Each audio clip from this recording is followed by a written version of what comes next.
दोस्तों, वर्तमान समय में लोकसभा में अविश्वास प्रस्ताव पर चर्चा चल रही है। बहुत अधिक उम्मीद थी कि यह चर्चा सार्थक होगी। विपक्ष के द्वारा सत्ता पक्ष के शासन का मूल्यांकन किया जाएगा और जनता के समक्ष उसको उजागर किया जाएगा। विशेष रूप से सरकार की जो विफलताएं हैं उसकी ओर इस बहस के माध्यम से जनता को अवगत कराया जाएगा। लेकिन वास्तव में क्या अविश्वास प्रस्ताव पर जो कुछ भी अभी तक चर्चा हुई है उस चर्चा से ये उद्देश्य पूरा हो पाया है? सुनने से तो यही लग रहा है कि अपने यहाँ जनतंत्र का मजाक उड़ाया जा रहा है। सुदामा पांडे धूमिल ने सच ही लिखा है कि दरअसल अपने यहाँ जनतंत्र एक ऐसा तमाशा है जिसकी जान मदारी की भाषा है।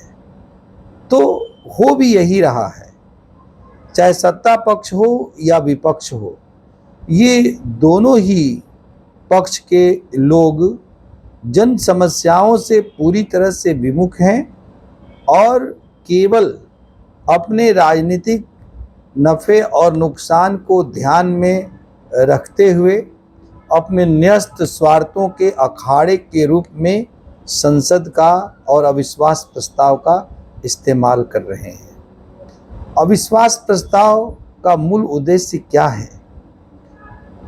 तो वास्तव में अविश्वास प्रस्ताव का उद्देश्य यह है कि जब कभी भी सरकार का लोकसभा में बहुमत संदिग्ध हो या इस बात के संबंध में विपक्ष आश्वस्त हो कि सरकार बहुमत खो चुकी है, तो उस समय अविश्वास प्रस्ताव को ला करके सरकार को सदन में पराजित किया जाए और उस सरकार को बेदखल किया जाए, या कम से कम सरकार को सचेत किया जाए, सरकार को जागरूक किया जाए, सरकार को जन समस्याओं के प्रति, जनता के प्रति जवाबदेह बनाया जाए। क्योंकि लोकतंत्र उत्तरदायी शासन है। जनता के प्रति उत्तरदायी सरकार लोकतंत्र की सबसे बड़ी विशेषता है और यही तो एक मूल कारण है जिसकी वजह से हम अन्य प्रकार के शासन प्रणालियों की तुलना में लोकतंत्र को सर्वश्रेष्ठ प्रणाली मानते हैं और वर्तमान समय में दुनिया में हर जगह इसीलिए लोकतंत्र को तरजीह दी जाती है। लेकिन ये कैसा लोकतंत्र है जिसमें कि कोई फ्लाइंग किस कर रहा है तो कोई अपने आप को भारत माता का हत्या होते हुए देखने के कारण बहुत दुखी महसूस कर रहा है। इसी तरह से अपने मणिपुर में सरकार की विफलता पर बोलने के स्थान पर दूसरे राज्यों के सरकारों की असफलताओं को उजागर करके तुम्हारी कमीज भी गंदी है, इस प्रकार की प्रवृत्ति से सत्ता पक्ष के द्वारा मूल समस्याओं से जनता का ध्यान भटकाया जा रहा है। बहुत सारे ज्वलंत मुद्दे हैं, बेरोजगारी का मुद्दा है, महंगाई का मुद्दा है। इन मुद्दों पर चर्चा होनी चाहिए। जनता की बहुत सी समस्याएं हैं, उन मुद्दों पर चर्चा होनी चाहिए। विपक्ष को इन मुद्दों पर सत्ता पक्ष को घेरना चाहिए और सत्ता पक्ष को भी इन मुद्दों पर बोलना चाहिए कि आखिर इन सब चुनौतियों का सामना करने के लिए सरकार क्या करने जा रही है। लेकिन हो क्या रहा है? इसका ठीक उल्टा, कैसे भी चर्चा में बने रहें और मूल मुद्दों से ध्यान को भटका करके अपने राजनीतिक स्कोर को कैसे अधिक से अधिक बढ़ाया जाए, इस अविश्वास प्रस्ताव के चर्चा के माध्यम से पक्ष और विपक्ष दोनों का ही यही उद्देश्य दिखलाई पड़ रहा है।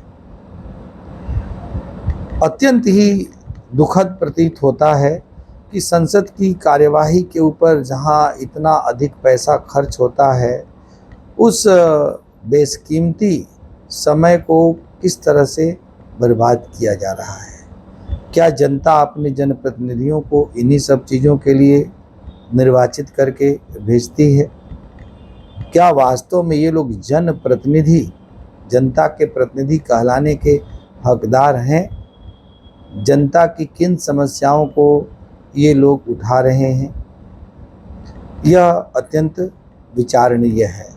प्रधानमंत्री का भाषण अभी बाकी है।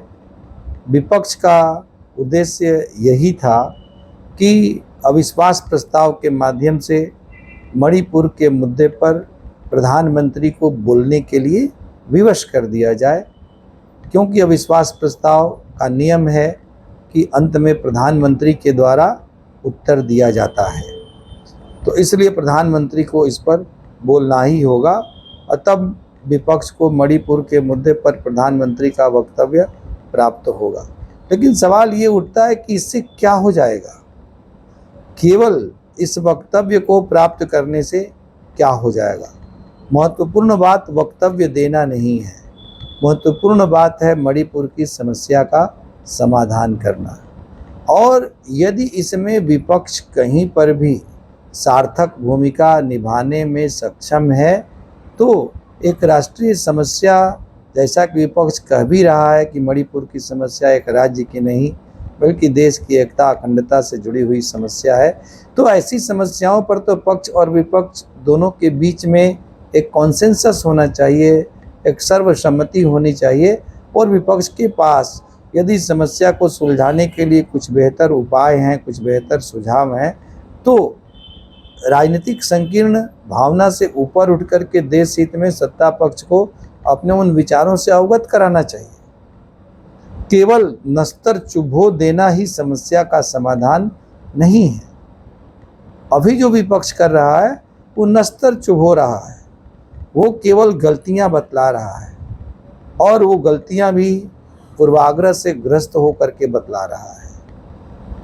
एक एंगल से देख रहा है और अन्य एंगल की उपेक्षा कर रहा है। बात ये है कि सफाई किसकी करनी चाहिए? क्या साफ करता है? कचरा आंख में है और चश्मा साफ करता है? कि समस्याएं कहीं और हैं।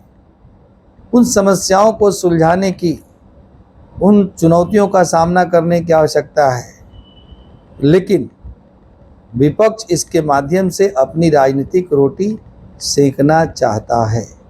यदि यही तरीका विपक्ष का है सत्ता पक्ष के लिए चुनौती प्रस्तुत करने का, तो वास्तव में विपक्ष भविष्य की अपनी संभावनाओं को अपने हाथों से ही समाप्त कर रहा है।